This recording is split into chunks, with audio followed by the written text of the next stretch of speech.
Oke, salam capit semua ya teman-teman. Langsung aja, eee, kembali lagi ya di King Lover Surabaya.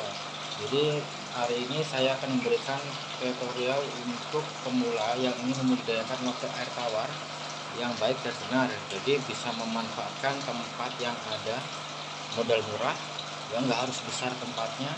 Jadi cukup dengan beberapa media di rumah, ya kan, memanfaatkan yang ada di rumah itu bisa langsung eh, berbudidaya lobster air tawar. Oke, mulai saja.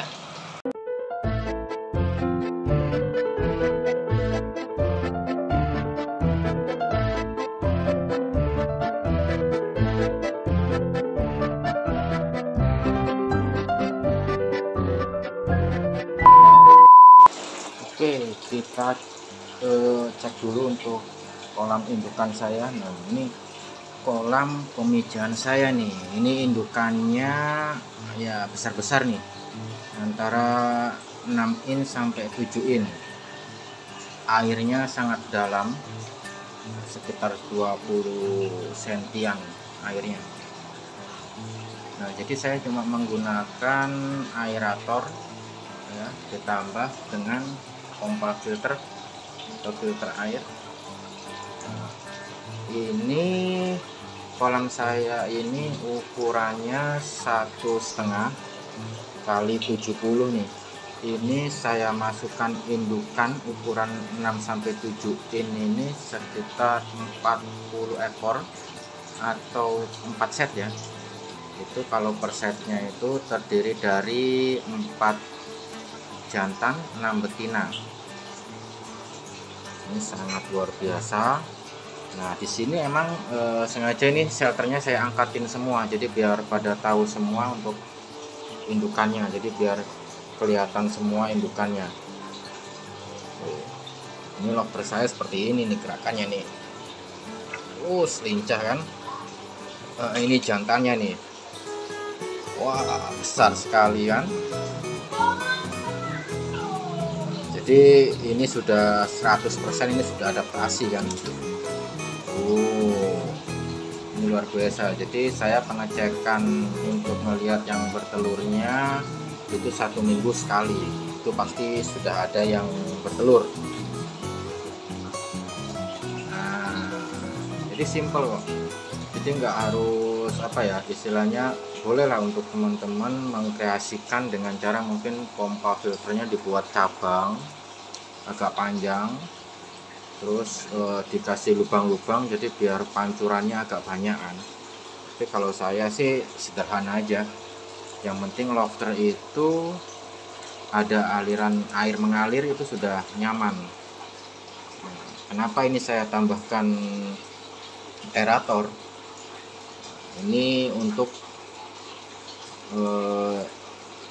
oksigennya itu biar cukup gitu loh. Jadi kalau misalnya cuma pompa filter aja air mengalir segini, sedangkan ini kapasitasnya lumayan banyak nih indukannya, 40 ekor kan, dengan kolam yang tadi saya jelaskan ukurannya 1,5 ya kan, kali lebarnya kali 70 cm, tingginya ini cuma 30 cm ini.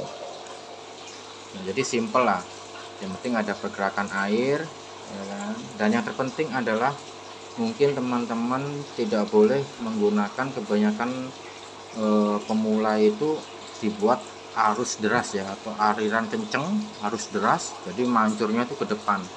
Itu sebenarnya kalau menurut pengalaman saya itu lobster itu nggak nyaman sekali. Nah, yang pastinya nggak nyaman kenapa? Itu kalau terlalu istilahnya menyembur air itu ya kan, otomatis kalau kita ngasih makan itu pasti akan terbang-terbang tuh makanannya, dan dari ke amoniaknya itu yang di bawah dia akan juga sama akan terbang. Nah, dan si lobster itu sebenarnya nggak nyaman banget kalau misalnya ada arus yang sangat kencang, apalagi arus nyembur. Beda sama ikan kan, kalau ikan koi mungkin bisa dibuat semburan kencang. Nah, seperti ini. Wah, ini ses-ses besar-besar ini, jumbo-jumbo. Wah, mantap. Ini jantan. Jadi saya ulangin ya, mungkin teman-teman yang sudah tahu ya nggak apa, yang belum tahu ini yang terpenting adalah jantan ini capitnya ini ada warna merahnya nih. Jelas sekali kan, makanya disebut dengan red claw, si capit merah. Nah, dan juga ini yang terpenting juga, selain dengan ada capit merahnya, di sini juga ada, kalau saya sih ngitungnya gini, dari kaki pertama dari belakang. Nah, ini saya akan tunjukkan dari kaki pertama dari belakang kan. Kadang ada orang yang dari kaki pertama dari depan. Kalau saya sih biar mudah, kaki pertama dari belakang nih. Di tengah sini ada kayak tonjolan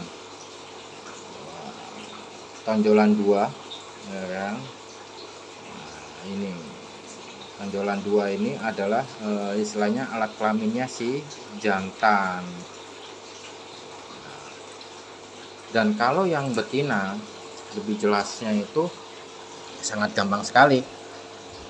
Kalau yang betina itu capitnya dia lebih kecil dan tidak ada warna merahnya. Nah, yang dilihat alat kelaminnya seperti apa? Alat kelaminnya ini dari kaki 3 dari belakang, itu di tengahnya sama hampir kayak jantan, itu ada lubang 2. Nah, ini ada lubang 2 sisi kanan dan kiri.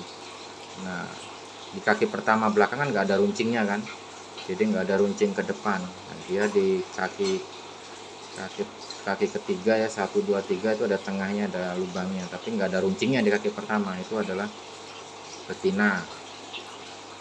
Nah, ini sudah adaptasi. Nah, jadi teman-teman, yang untuk yang saya ulangi lagi yang kemarin, saya bilang teman-teman kalau mau berbudidaya lobster atau habis beli lobster di farm atau di farm terdekat atau di luar kota, itu jangan sampai ditinggikan seperti ini. Ini sangat tinggi sekali nih airnya nih, 20 cm. Jadi sistemnya yang kemarin saya bilang adalah step by step. Jadi bertahap untuk ngisi airnya. Jadi barang datang, ya kan, barang datang, lobster itu ditaruh di bak dulu, bak kosong. Terus media air yang mau disiapkan atau yang di kolam itu jangan ditinggikan dulu, tapi dikasih air 5 cm dulu. Setelah itu ambil 1 gayung air di kolam yang mau dimasukin lobster tadi, dimasukkan diciprat-cipratin di bak yang ada lobsternya tadi selama 10 menit ya kan, atau 20 menit lah. Jadi biar mengenal airnya, baru dimasukkan satu-satu indukannya, tapi dengan tinggi air di kolam tadi hanya 5 cm bertahap. Nah, ini sudah adaptasi nih. Tuh, kenceng-kenceng kan, berarti dia sudah nyaman.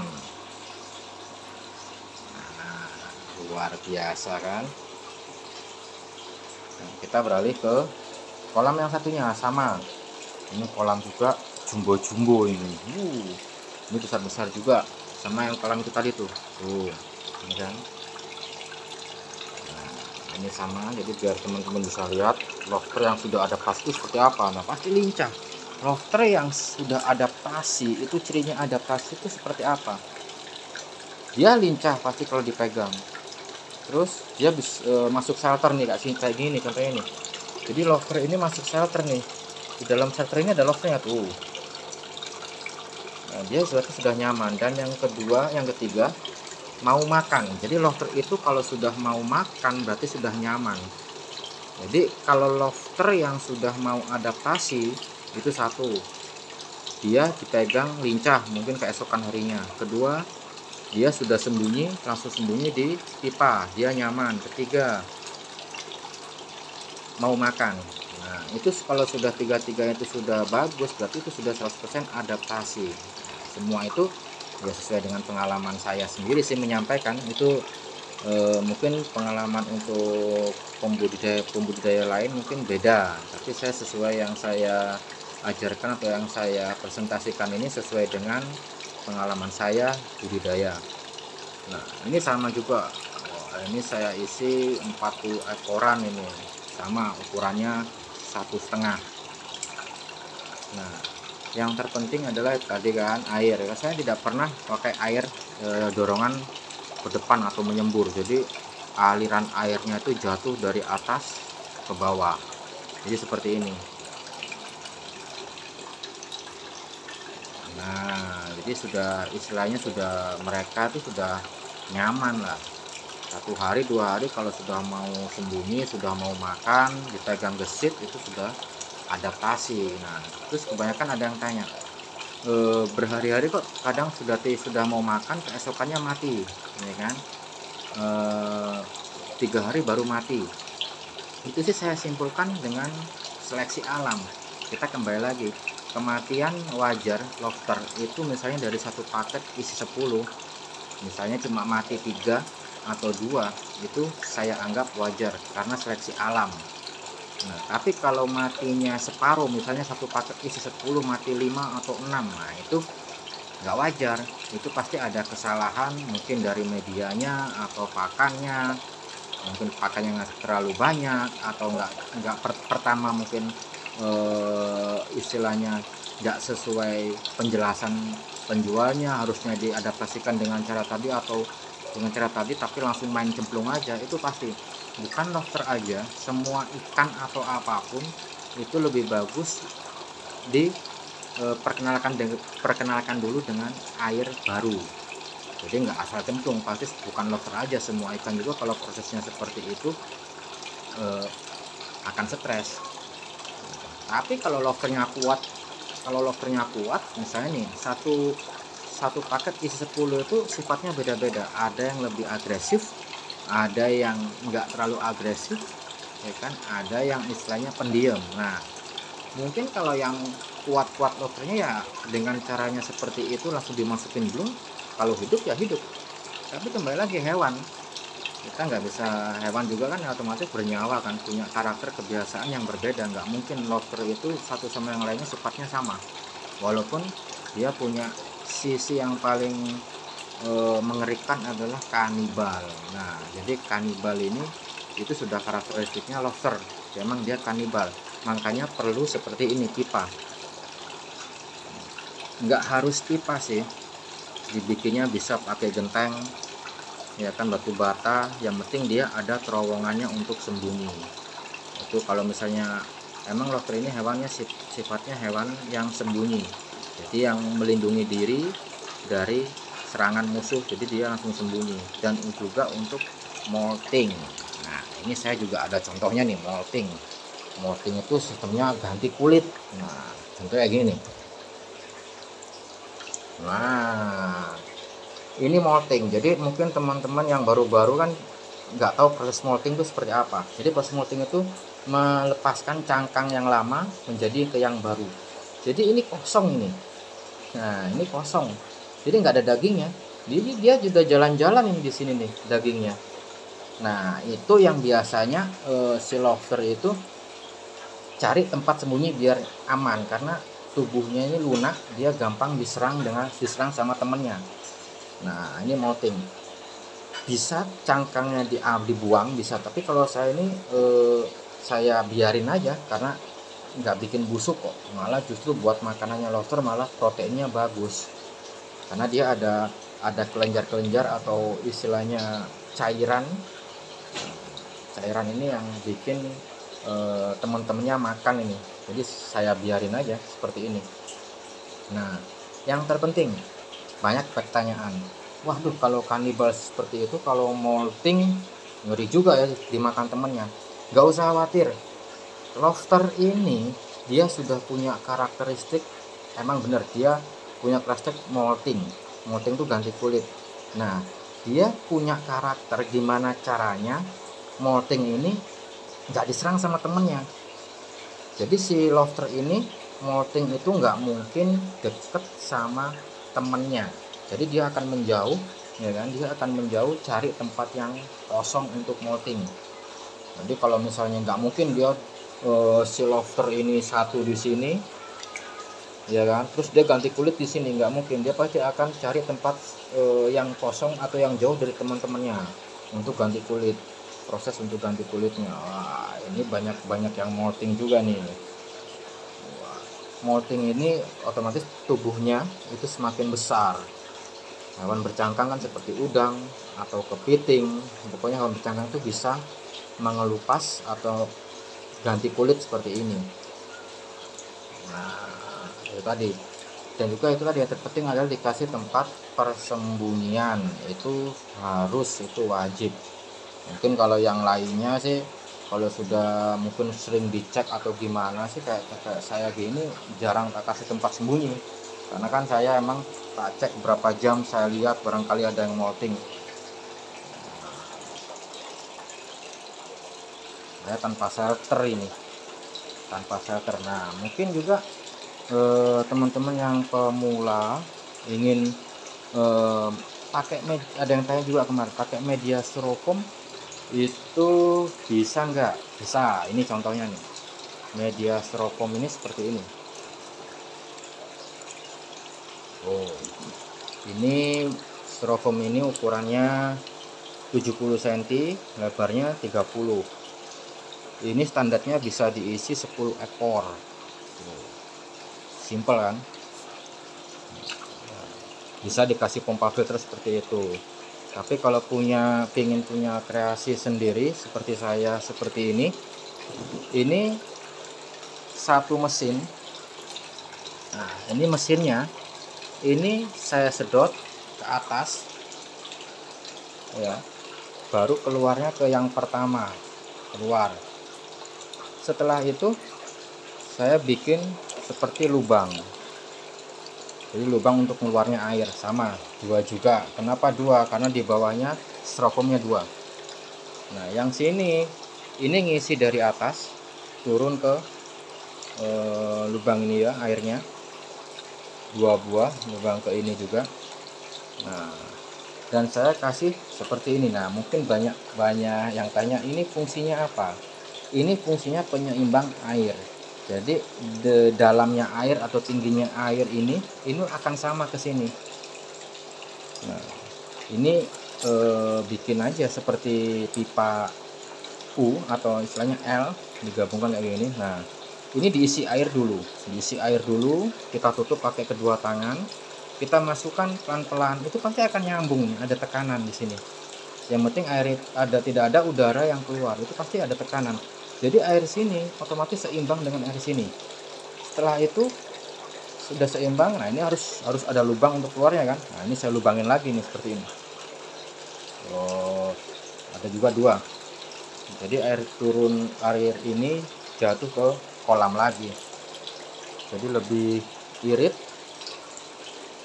listrik juga. Jadi satu pompa ini bisa untuk berapa media ini kan, lumayan. Jadi kalau untuk pemula itu yang mungkin yang belum tahu, satu tempat dikasih satu pompa filter ini sebenarnya nggak masalah, tapi kalau sebuah usaha sih dihitung-hitung lumayan juga, dari modalnya juga, beli pompanya sudah berapa, dari wattnya juga berapa ya. Kalau wattnya sih kecil, tapi kalau digabungin berapa media satu pompa ya luar biasa boros kan, dikalikan aja. Nah, ini juga kembali lagi ke lofter nih ya. Ini juga sama, tanpa shelter juga. Wah seperti ini kan, sehat-sehat lofternya. Di sini sekarang beralih ke akuarium. Nah jadi lofter ini medianya macam-macam, bisa styrofoam, bisa pompa bisa kolam terpal. Nah, ini bisa akuarium. Nah, kalau akuarium ini kan enak nih fungsinya nih, bisa dilihat, bisa kelihatan kan. Bisa kelihatan. Tapi dari modal juga lumayan besar. Tapi tergantung seleranya teman-teman, mungkin bisa pakai akuarium, enak, mengontrolnya kan juga lebih mudah. Sama ini tadi yang kembali lagi saya bilangin. Nah ini yang saya gunakan nih, pompa seperti ini. Nah ini ada akuariumnya, di sini ada 1, ada 2, ada 3. Jadi pompanya cukup di sini 1 unit aja. Jadi dialirin nih, saya disedot pipa, mengalir ke airnya dengan sistem seperti ini. Jadi satu pompa bisa buat 3 akuarium. Jadi lebih irit. Jadi nggak harus satu akuarium, satu pompa, satu akuarium, satu pompa. Ini media perkawinan untuk lobster air tawar sistem akuarium. Ini akuariumnya ukuran 1 meter, tapi lebarnya cuma 20 cm. Jadi ini cukup untuk satu set.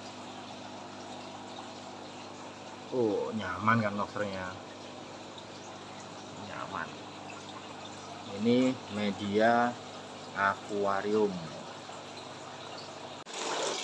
Kita akan mencoba ya. Jadi gimana sih, bahkan yang nanya kan, gimana sih bang, mas bang, ini saya punya indukan gendong telur ya, saya pindahkan kok rontok ya, saya pegang kok loncat ya. Jadi gini teman-teman, jadi kalau lobster yang lagi gendong telur, mungkin untuk pemula itu ada caranya untuk mengambil ya kan. Jadi nggak jangan dipegang seperti ini, takutnya gini. Saya contohkan, ini lobster yang lagi gendong telur nih, ini lagi gendong telur. Kita ibaratkan lobster ini juga gendong telur, ini padahal belum. Nah, ini coba ya, kita lagi bertelur, kita pegang seperti ini kan. Nah, kita pegang seperti ini, namanya pemula kan. Di situ wah, loncat kan. Loncat. Apa yang terjadi? Setelah loncat itu otomatis telurnya rontok ya. Telurnya rontok. Jadi ingat, lobster air tawar telurnya kalau ada yang rontok itu tidak akan bisa menetas. Nah, jadi gimana caranya biar lebih aman atau untuk ngambilnya lebih aman ya? Jadi mungkin untuk pemula kita ambil satu buah pipa paralon ya kan? Kita masukin di sini misalnya nih ya kan. Gimana caranya si lobster ini digiring untuk masuk ke dalam pipa? Ini gimana caranya, udah pokoknya dia harus masuk pipa seperti ini. Awas nyapit nih ya. Emang agak harus bersabar, ekstra sabar, harus ekstra hati-hati juga. Jadi kalau misalnya nggak berani pakai tangan, boleh pakai alat atau apa, mungkin pakai kayu atau lidi. Nah, ini agak sulit nih soalnya nyelempit di pipa ini. Ayo masuk, ayo masuk, ayo masuk. Nah, kalau sudah masuk seperti ini, nah ini masuk nih. Kita angkat pelan-pelan. Kita angkat pelan-pelan, posisinya si pipa ini harus posisi ke atas. Nah, ini jadi aman nih. Kalau menurut saya lebih aman. Tuh, lobsternya, ya kan? Angkat pipanya, taruh pelan-pelan ke satu wadah yang sudah disiapkan untuk penetasan. Nah, ini dijamin aman, telur juga nggak rontok, nggak resiko juga, nggak risikonya kita berontak juga si lobsternya, dan juga nggak nyapit ke tangan kita juga, itu lebih aman.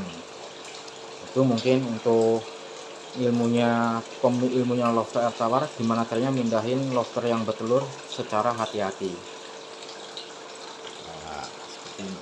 Kita kembali lagi ke kolam indukan. Jadi nggak apa, sambil sharing-sharing. Jadi teman-teman yang sudah jalan budidayanya atau yang pingin budidaya, mungkin bisa menyimak video dari saya, semoga bermanfaat. Nah, kembali lagi,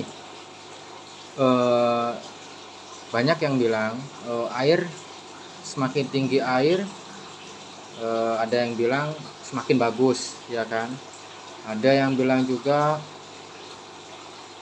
lebih baik pendek aja mas airnya biar kadar oksigen banyak. Betul, semakin tinggi air otomatis oksigen semakin rendah. Jadi kita perlu, yang saya tadi bilang, pompa filter atau aerator. Aerator itu otomatis untuk mengeluarkan oksigen kan. Nah, dan juga pompa filter. Kalau misalnya, dan juga kapasitas di apa namanya dilihat kapasitas indukannya. Nah, misalnya gini, si lobster ini diisi 1 ekor 2 ekor mungkin aman, nggak pakai pompa filter atau nggak pakai aerator, aman beberapa hari, aman sampai seminggu, kadang ada nggak sampai pompa filter kalau cuma dikasih beberapa biji. Tapi kalau untuk 40 ekor 50 ekor kalau nggak dikasih pompa otomatis tidak akan mati karena kehabisan oksigen. Jadi oksigen itu rebutan tuh, rebutan. Jadi kayak ibaratkan kita masuk ke suatu ruangan kecil atau masuk di ruangan yang kecil lah, mau lift atau gimana, untuk 1 orang mungkin kita bisa bernafas. Tapi kalau sudah banyak orang, 10 orang 20 orang, pasti kita kehabisan oksigen karena rebutan oksigen seperti itu. Sama halnya dengan lobster juga sama kan. Banyak orang-orang bilang, oh tanpa aerator bisa, tanpa pompa filter bisa. Iya bisa kalau cuma diisi beberapa ekor. Coba kalau diisi banyak lobsternya, pasti pada stres, pada mati, kehabisan oksigen, itu sudah pasti. Kalau saya sih untuk ngajarin ke mitra-mitra itu yang simple istilahnya ya. Mungkin teman-teman pingin berkreasi ya, tadi ya saya bilang dari pancurannya dibanyakin, dicabangin, dikasih pipa kecil, dipanjangin kayak pipa apa namanya, pipa ya ukuran segini lah, lebih kecil lagi, dibolongin ya kan, dikasih pancuran biar nyebar, nggak masalah, itu malah bagus. Tapi yang terpenting adalah lobster itu dia lebih senang yang penting air itu bergerak. Ada juga yang tanya, Mas boleh nggak kalau misalnya hanya pakai aerator aja? Jadi aerator itu gelembung ya, untuk niup oksigen. Jadi ada yang nanya gini, Bang boleh nggak ya pakai aerator aja, nggak usah pakai pompa filter? Boleh aja, boleh. Aerator ini sama-sama fungsinya sama, untuk mengeluarkan oksigen sama aja. Tapi kan kebanyakannya aerator ini dia tidak menyaring kotoran. Nah, tapi ada nih aerator sudah ada pompa filter atau ada alat untuk filternya, itu dimasukin di selang ini, dia untuk menyaring. Nah, kalau menurut saya sih mending kasih pompa filter aja. Jadi kalau aerator ini mending pakai buat yang bertelur aja. Kenapa? Karena kalau misalnya yang bertelur tadi yang saya tunjukkan itu, kalau pakai pompa filter gini, nanti dia takutnya kalau nggak ketahuan anaknya sudah menetas, dia akan masuk kesedot ke mesin pompa filter, nyedot, kegiling tuh loh anakannya, jadi masuk ke saringan seperti ini. Jadi aman lah, penting pakai aerator. Jadi kalau yang pemijahan indukan itu lebih baik pakai pompa filter, kalau yang bertelur itu pakai aerator. Ada yang tanya juga, boleh nggak pakai dua-duanya? Nggak masalah, nggak apa-apa. Ya, seperti saya ini, kalau misalnya tebar padat, itu tadi seperti saya ini 40 ekor, itu saya harus perlu tambahin aerator, jadi oksigen biar banyak.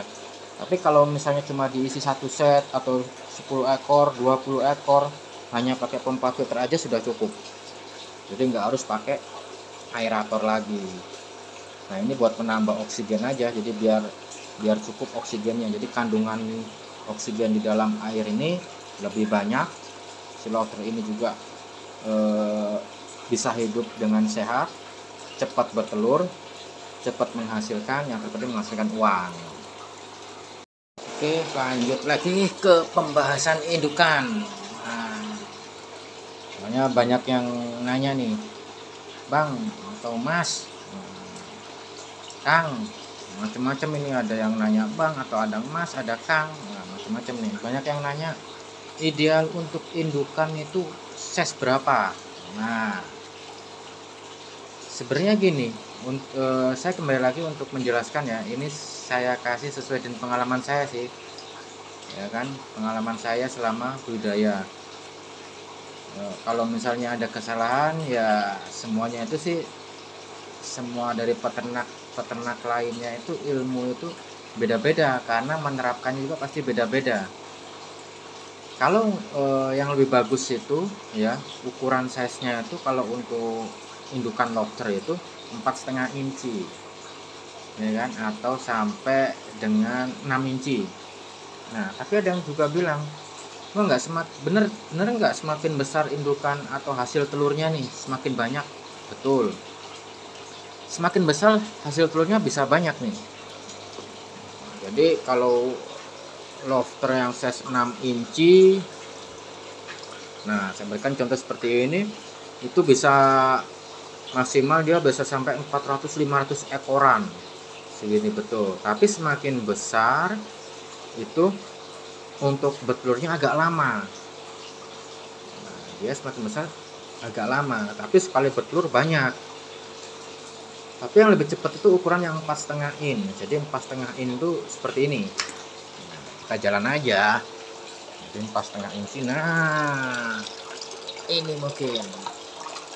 Wah, ini bertelur nih. Jadi kita pisah aja lah. Main bertelur nih.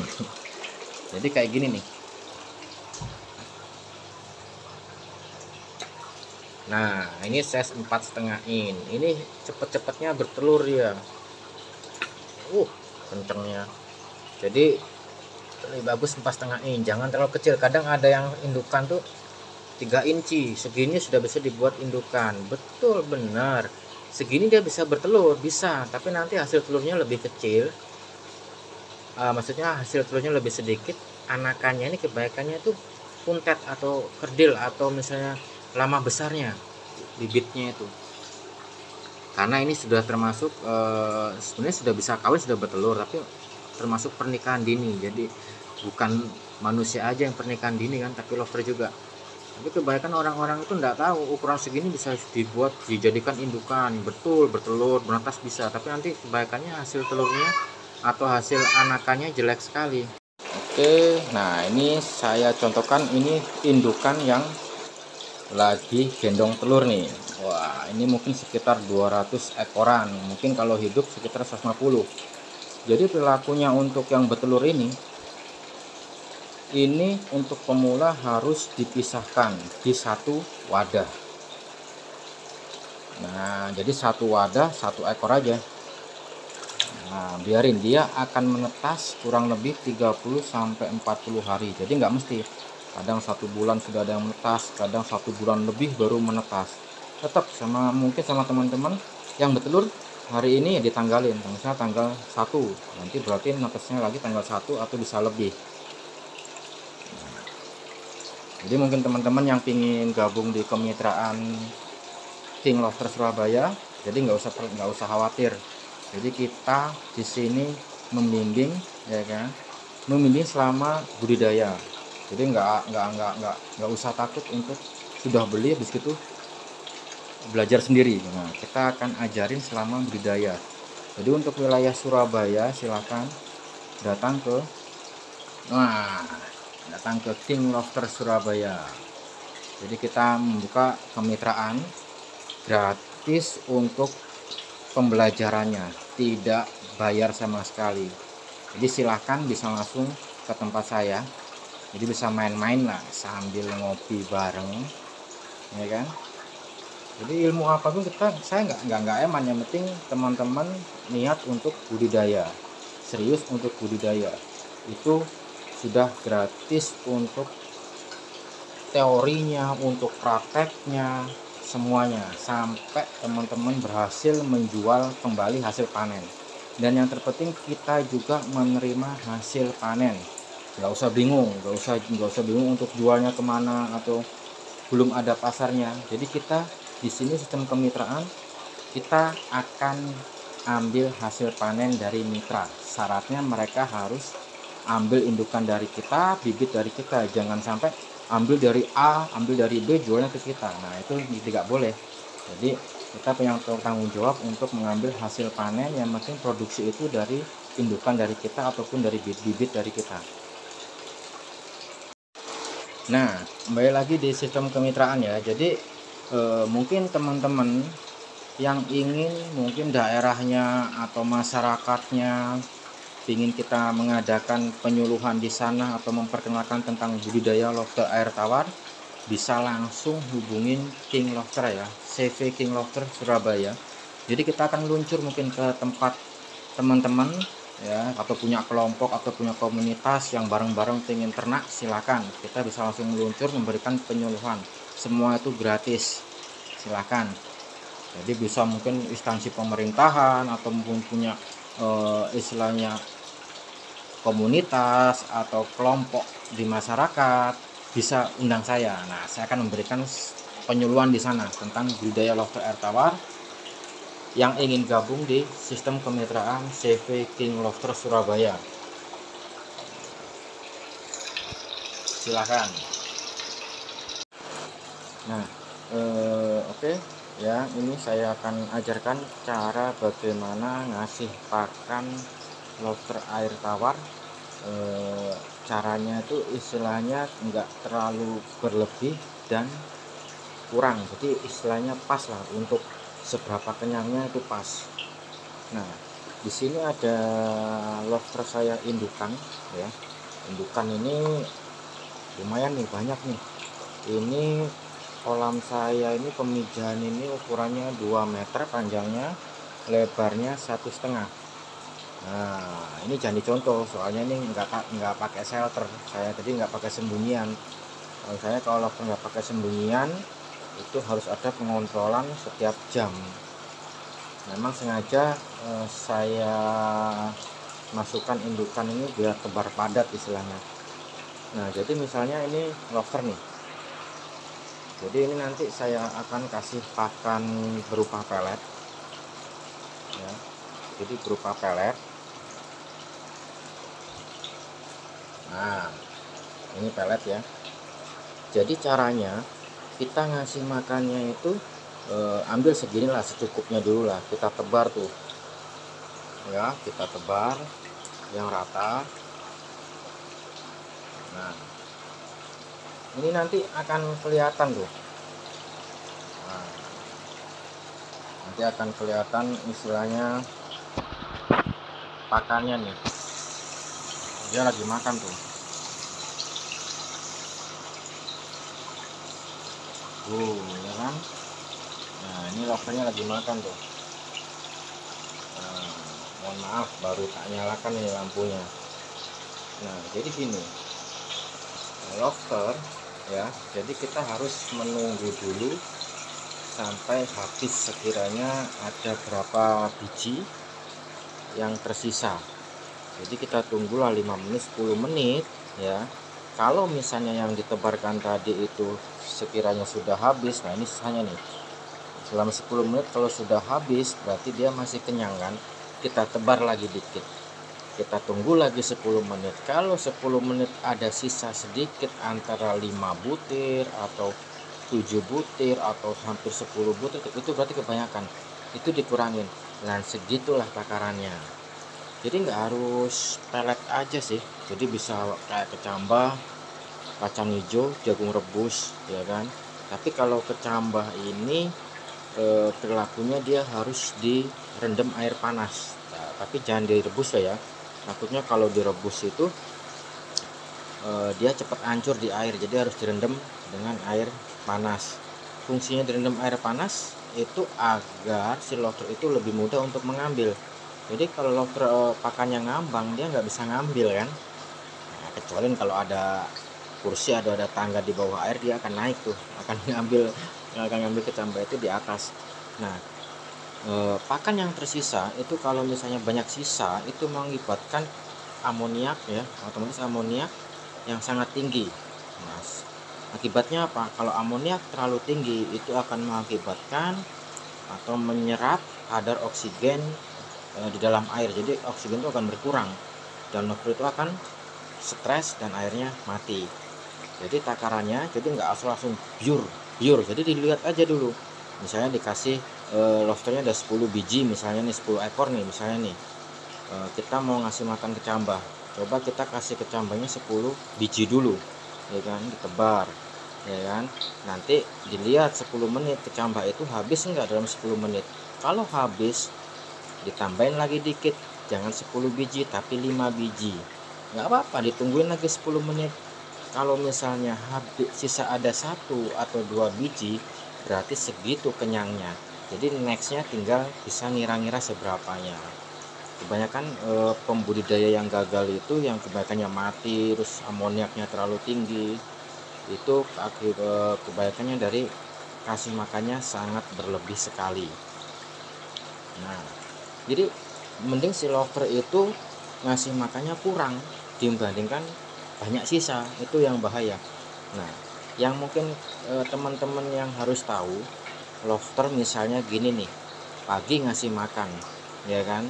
Misalnya teman-teman pagi ngasih makan, nggak tahu takarannya lah, asal masukin aja. Nah, nanti kalau sorenya atau malamnya mau ngasih makan lagi, ternyata masih ada sisa nih pagi hari, ya kan? Nah, pasti di pikirannya teman-teman ini, wah nggak apa-apa, nggak usah dikasih makan lagi lah, karena masih ada sisa di pagi hari. Itu si lobster itu saya jamin nggak akan makan sisa makanan yang di pagi hari tadi. Kenapa? Karena lobster itu suka yang fresh. Dia lebih suka makanan yang fresh dibandingkan makanan yang sisa atau makanan yang mengendap terlalu lama di dalam air. Nah, itu. Jadi ya nggak tahu lagi kalau lobsternya yang lain yang punya orang sana atau punya orang sini, nggak tahu. Tapi kalau lobster saya, dia nggak suka makanan sisa yang mengendap terlalu lama. Jadi baru dikasih makanan baru lagi, baru dia mau makan. Nah, itu yang harus istilahnya harus diperhatikan dalam budidaya lobster air tawar. Nah, jadi air kotor itu bisa pengaruhnya pasti otomatis ke airnya, ya kan? Terus kadar amoniaknya tinggi, amoniak terlalu tinggi mengakibatkan kadar oksigen juga rendah, pasti kotor, keruh, ya kan? Nah, dan yang terpenting itu lobster gini, jadi kalau kotorannya seperti ini, nah teman-teman, nah ini kotoran seperti ini, jadi kalau mau sistemnya Mas, cara membersihkannya gimana, atau dikuras total kah? Nah, lebih baik jangan dikuras total, jadi cukup. Nah, ini kan kotoran yang mengendap nih, ini kotoran sebenarnya kotoran dari airnya, terus dari debu, karena kotoran lobster itu beku dia, jadi kaku di dalam air. Nah, jadi kalau perilakunya untuk membersihkan, jadi sedot aja pakai selang nih kotorannya aja, jangan dibuang total. Nanti kalau dibuang total, nah itu yang bisa bahaya, nanti dia bisa stres dan akhirnya adaptasi lagi. Jadi cukup disedot kotorannya aja pakai selang nih. Nah, disedot dari ke bawah. Nah, kenapa saya bilang sedot? Karena karena atasnya ini masih bening. Jadi kalau dibuang total kan jangan, karena ini adalah kualitasnya airnya bagus nih. Jadi yang dibuang adalah kotoran yang hitam-hitam ini. Nah, jadi dibuang nanti kotoran yang hitam-hitam seperti ini. Itu. Jadi jangan sampai kebanyakan kematian itu dikuras total tuh. Ya emang bener kan, ada yang bilang mitra saya, Mas, saya soalnya nggak apa istilahnya terganggu kalau ngelihat kotoran seperti ini, mesti saya kuras aja sampai bersih. Dikuras, habis itu lobsternya ditaruh di ember, ya kan, dilapin, habis itu diisi air baru, lobsternya dimasukin. Loh, ternyata besoknya kok pada stres, pada lemes, akhirnya pada mati. Karena air yang lama di sini ini pasti beda dengan air yang baru, itu udah jelas, pasti dari pH-nya, ya kan, dari kadar oksigennya atau DO-nya itu pasti beda lah. Kadar oksigennya yang di dalam air kan pasti rendah, ini kan sudah tinggi dia, oksigennya cukup, ya kan. Nah, jadi lebih baik, dan juga kan nguras lagi malah capek juga kan, nguras lagi, diisi lagi, nguras lagi, aduh capek, ya kan. Mending disedot kotorannya aja pelan-pelan, yang ini yang hitam-hitam, setelah itu baru diisi air baru lagi separuhnya. Jadi kalau nguras disedot gini kan pasti dia hilang separuh kan. Nah, itu bisa ditambahin air baru. Oke, untuk teman-teman jangan lupa ya subscribe-nya, ya kan, like and comment, kalau bisa share ke semua teman-teman, ke yang lain juga, mungkin ke temennya, ke keluarganya, ke pacarnya, share langsung aja. Jadi ayo, mungkin barangkali yang ingin minat budidaya lobster, silahkan bisa langsung hubungin ya, nomor HP saya ada nanti di deskripsi. Jangan lupa ya subscribe ya, nanti istilahnya bisa dapat ilmu-ilmu lagi yang baru. Nanti saya jelaskan secara detail pelan-pelan, karena ya mohon maaf, yang saya kasih ilmu ini adalah sesuai dengan pengalaman saya selama budidaya. Oke teman-teman, salam capit untuk semuanya. Semoga yang budidaya lobster yang mulai dari ini ya, saya doakan semua berhasil ya, berhasil, sehat semua lobsternya. Oke, salam capit Indonesia. Nah, ini tempat persembunyian atau nama kerennya zaman sekarang perlobsteran itu shelter, ya kan? Shelter itu pipa. Pipa ini terlalu besar nih. Jadi pipa itu ya kasih minim 2 dim, kalau ini 2 dim setengah ini. Bisa menyediakan pipa 2 dim, panjangnya dipotong sekitar 15 cm. Berapa biji butuhnya ya sesuai dengan lobsternya. Kalau lobsternya 10 biji, tempat persembunyiannya 10 biji. Nah, ini mohon maaf, ini nggak tak kasih shelter semua karena ini cuma buat penampungan aja. Jadi biar gampang, biar nggak rebutan rumah lah. Jadi sengaja nggak tak kasih shelter, jadi buat penampungan aja. Nah, jadi harus ada shelter. Nah, seperti ini. Jadi kalau lobsternya 10 ya berarti shelternya 10. Udah biarin. Jadi intinya satu paket ini jadikan satu. Untuk pengecekan yang bertelur nanti saya bikin channel berikutnya. Jadi makanya langsung subscribe saja ya, like dan komen. Jadi silahkan bisa tanya jawab tentang apapun lah. Insya Allah saya nggak pelit ilmu, tenang aja. Jadi apalagi untuk wilayah Surabaya Jawa Timur, silahkan bisa main-main ke tempat saya di King Lobster Surabaya ya. Jadi sudah nanti tak kirimin di deskripsinya di sini ya. Nanti sudah ada alamatnya, sudah ada nomor WA-nya, sudah ada Facebook-nya, sudah ada Instagram-nya. Silahkan bisa langsung main-main atau sambil ngopi, silahkan. Nah, jadi enggak ribet. Dan juga gini, saya cuma mau bilang ya, ini sesuai dengan pengalaman saya, ilmu sesuai dengan pengalaman saya selama budidaya lobster air tawar. Jadi secara teori ya, secara teori itu banyak yang bilang, Mas, pH-nya tuh berapa, ini kadar airnya berapa, kadar amoniaknya berapa. Aduh, sebenarnya saya dari dulu saya nggak main sistem kayak pH-pH-an, karena pH-nya standar itu kan dikatakan secara teori kan 6,5 sampai 8. Sedangkan di air saya ini bisa sampai 8,5 sampai 9. Ya kan, bingung nih. Kalau 8,5 sampai 9, takutnya nanti ada apa-apa sama lobsternya. Nah, jadi saya coba aja lah daripada nanti ngikutin di teori atau misalnya di buku kan. Dengan seperti itu akhirnya nggak takut, airnya ragu-ragu untuk ternak lobster air tawar. Ya sudah, saya coba aja langsung. Pertama saya ngetes dulu dengan alat pH, ternyata 8,5. Mungkin karena PDAM kan ya, mungkin dari PDAM itu tetap saya percaya untuk teori pengendapan air di PDAM itu ya harus diendapkan dulu selama 1 hari biar kadar oksigen atau kadar kaporitnya itu turun. Makanya tak endapkan 1 hari ya kan, di tandon baru tak masukin ke kolam, tapi dengan pH yang sangat tinggi. Saya masukin aja kan. Nah, saya masukin, tapi saya punya cara sendiri mainnya, pelan-pelan airnya tingginya. Ternyata hidup kan. Lobsternya sehat-sehat. Lobsternya lincah-lincah seperti ini dengan pH yang sangat tinggi. Yang terpenting adalah sirkulasi air mengalir nih dari atas ke bawah. Walaupun kesimpulannya, walaupun pH-nya bagus, tapi kalau tidak ada sirkulasi seperti ini, lobster nggak akan nyaman, pasti akan mati. Tapi walaupun dengan pH-nya rendah atau pH-nya tinggi, dengan ada sirkulasi seperti ini, lobster akan nyaman. Jadi banyak yang bilang harus pH stabil, harus pH-nya tinggi, terus kalau sudah tinggi direndahkan pakai apa, kayak ribet. Jadi seperti ini nih medianya nih. Saya nggak harus ribet, buktinya hidup, buktinya nyaman. Buktinya seperti ini, gesit-gesit kan. Hewan yang sangat gesit, ikan maupun udang maupun yang lainnya, kalau gesit seperti ini, berarti sehat, luar biasa sehatnya. Itu ya saya gunakan. Oke, nah sekarang kita sudah jelas nih, ada lobster nih ya kan. Ini indukan lobster super yang size-nya 5-6 inci ya. Ini sebagai contoh aja, jadi untuk pemula yang belum mengenal lobster air tawar, jadi seperti ini. Ini ada dua biji nih, 2 biji nih, 2 ekor ya kan, 2 ekor. Nah, 2 ekor Nah, yang besar ini adalah jantan.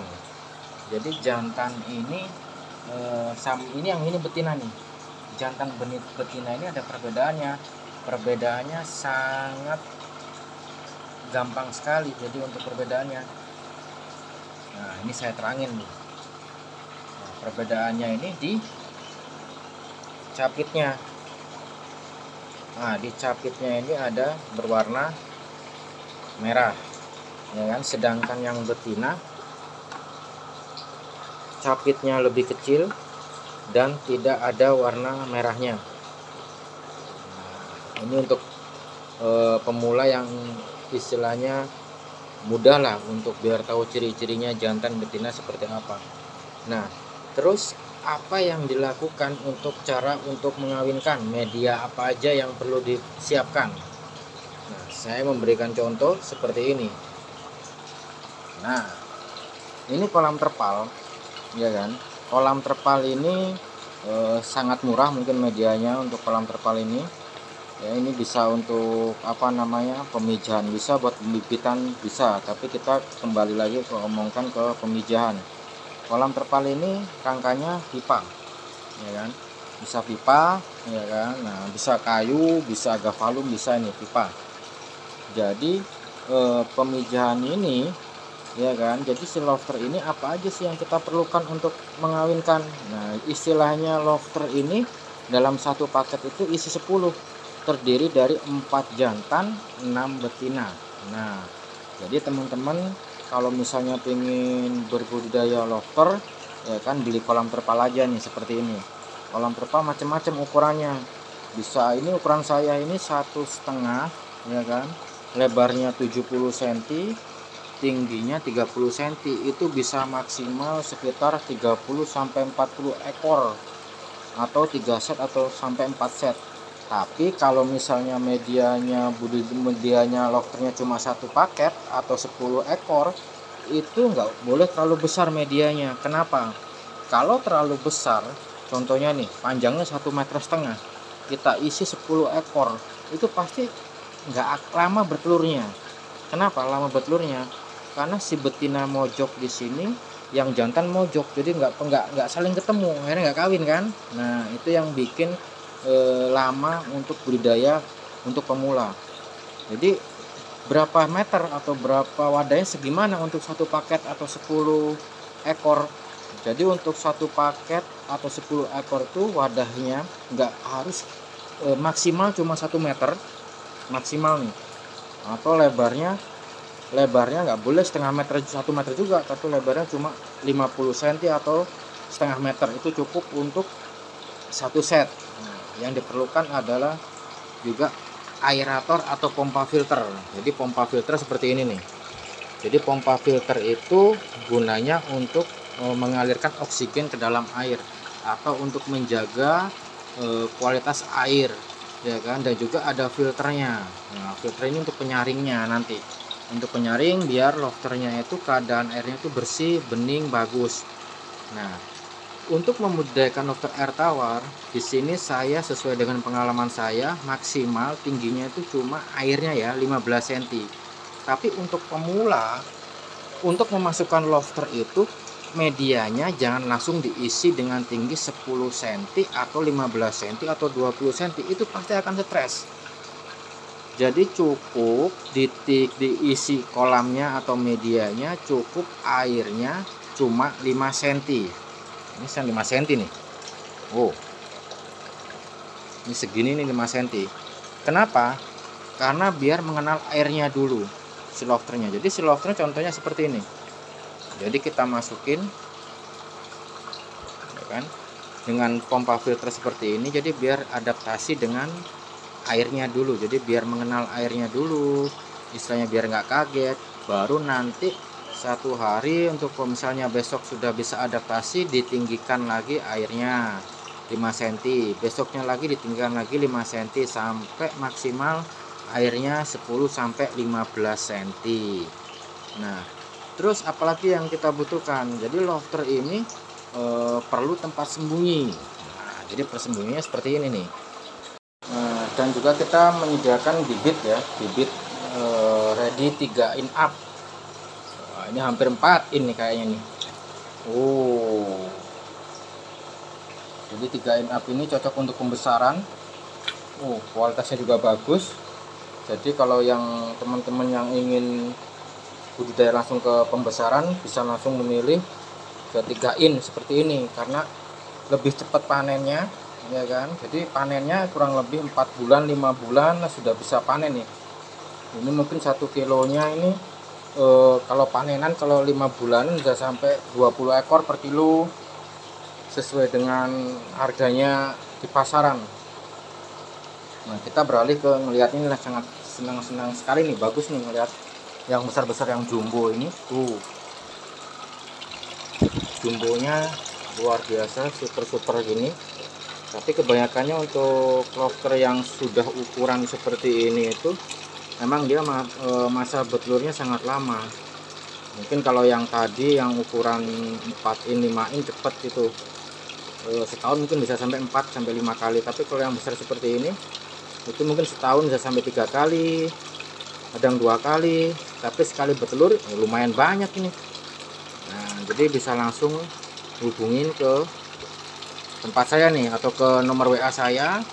Jangan lupa subscribe ya, jadi like and comment, jadi biar dapat info-info terbaru dari channel CV King Lobster. Nah, ini kalau yang ini media styrofoam nih. Jadi media styrofoam ini bagus untuk buat yang pemijan bisa. Jadi styrofoam ini ukurannya 75 kali 30, ini bisa masuk 1 set. Nah, bisa buat yang bertelur juga. Jadi media apapun untuk lobster itu nggak harus bingung, nggak perlu modal yang besar dan nggak perlu lahan yang besar juga. Jadi kalau lahannya cuma sedikit untuk memanfaatkan tempat yang ada, pengen lebih murah juga modal, itu bisa pakai styrofoam seperti ini. Styrofoam apa aja lah. Untuk yang satu-satu bisa masuk kapasitasnya, yang styrofoam yang kapasitasnya 20 kiloan itu pasti nanti panjangnya 75, bahkan ada yang sampai 80 cm. Itu bisa masuk 10 ekor atau 1 set. Nah, itu 1 set tuh biasanya kalau saya jual ini perbandingannya 4 jantan 6 betina. Jadi seperti ini. Indukan saya ini teman-teman sangat bagus, sangat lincah-lincah, nggak gampang matian, insya Allah sudah bisa beradaptasi.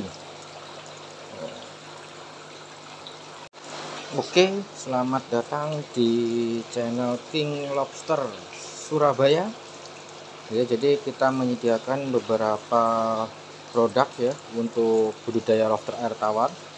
Jadi kita ada indukan super dan indukan standar. Nah, jadi seperti ini teman. Nah, lebih sehat-sehat, lebih agresif untuk indukan supernya. Kita indukan super ini ukurannya 6 inch. Nah, ini siap telur nih. Jadi di sini di King Lobster ini kita ada garansi untuk bertelur.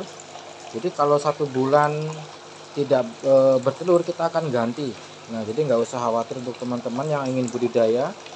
Jadi kan banyak nih sekarang yang mau belajar atau beli indukan-indukan yang mereka kendala atau keluhannya 1 bulan kok belum bertelur, 2 bulan sampai 3 bulan belum bertelur. Nah, di sini nggak usah khawatir. Jadi kita ada garansi bertelurnya. Kalau 1 bulan tidak bertelur, kita akan ambil yang lama, kita ganti yang baru. Nah, jadi nggak usah khawatir. Untuk indukan super, nah ini size-nya 6 inch. Sehat-sehat.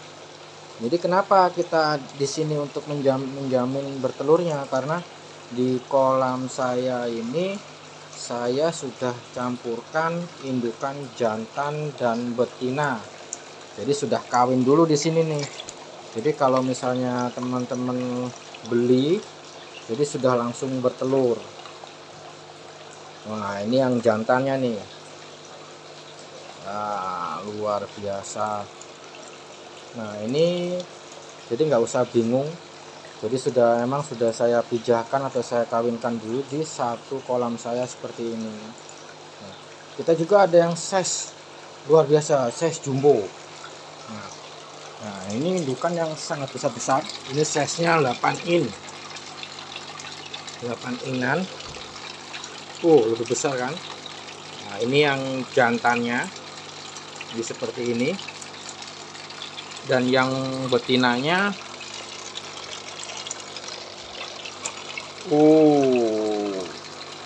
betinanya 6 in up ini. Ini juga siap telur. Kalau yang super ini telurnya luar biasa banyaknya, bisa sampai 400, bisa sampai 500 butiran. Nah, kalau yang super ini tadi, yang seperti ini bisa 300, bisa sulit saking girasnya, saking agresifnya, saking sehat-sehatnya. Seperti ini loncat-loncat dia. Jadi sudah dijadikan satu, dikawinkan seperti ini nih. Jadi kita memang menyeleksi kualitas-kualitas indukan yang benar-benar bagus, ya kan? Jadi nggak gampang mati.